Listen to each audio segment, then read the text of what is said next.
Sveiki! Dar nežinote apie CityBee?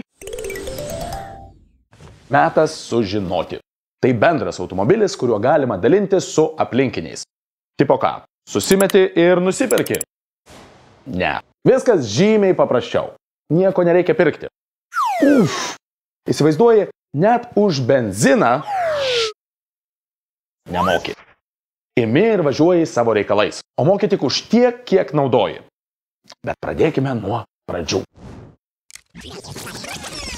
Esi gyvas, kai judi, o kai judi su draugais gyvesnis nei bet kada.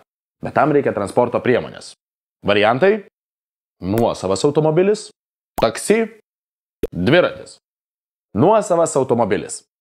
Prisipažink, kartais norėtum jo neturėti.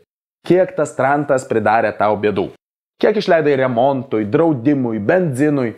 Kiek kartų sukai ratus, nes tavo vietą užėmė piktas kaimynas? Sakyčiau, ne visai geras variantas. Tai ką, kviečiam taksi.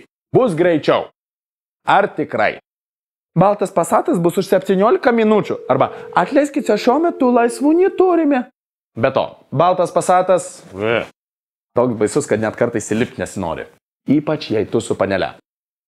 Ne. Jau geriau važiuosiu dviračiu.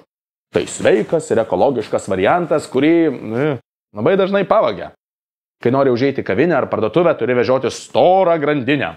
Aš jau nekalbu apie lietuviškas vasaras ir žiemas, bei dviračių takus, kurių tiesiog nėra. Tai gal kada nors. Taigi yra CityBee. Tai žiauriai paprasta. Nereikia nuosavo automobilio, rūpintis draudimu, mokėti už kurą, o kas man labiausiai patinka, išplauna ir sutaiso.